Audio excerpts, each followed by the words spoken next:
अटल कला साहित्य मंच के सभी सदस्यों को प्रणाम करती हूँ और मैं अपने सभी श्रोताओं को प्रणाम करती हूँ।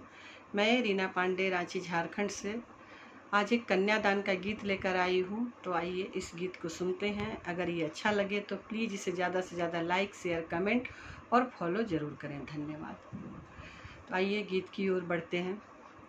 चुटकी भसनोरा लगवते बाबा, बेटी हो जई है पराय। चुटकी भसनोरा लगवते बाबा, बेटी हो जई है पराय। तेज जनी आँखी के उतरियानु बाबा, हथवा सिन्होरवा धराय। तेज जनी आँखी के पुतरियानु बाबा, हथवा सिन्होरवा धरा। सेनुरा के मरम न जननी बाबा, करतारा हमारो के अपना से दूर। कौन रे गलतिया कई दिहानी बाबा, काहेला इतना तू बड़ा मजबूर। हथवा धरवाला तू हथवा में हमारी, दिहला तू हमें भरमार।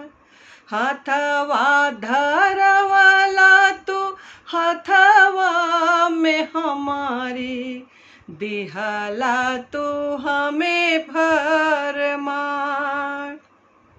तेज जनी आँखी के पुतरियानु बाबा, हथवा सिन्होरवा धराय।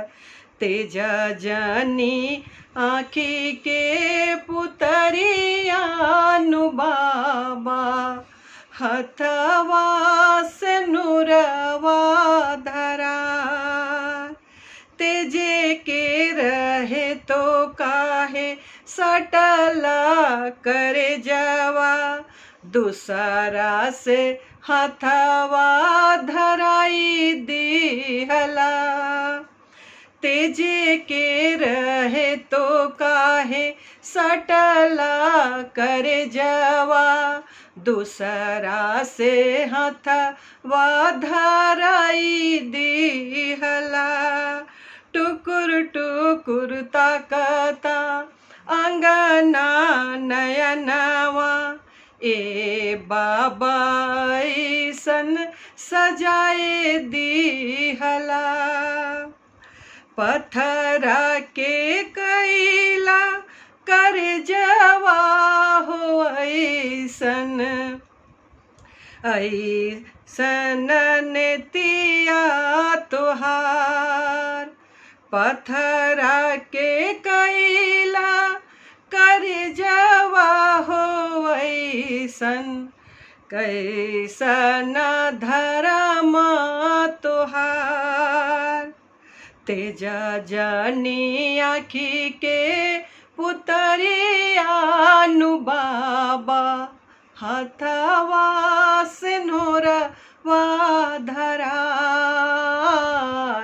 तेज जनी आँखी के पुतरियानु बाबा, हथवा सिन्होरवा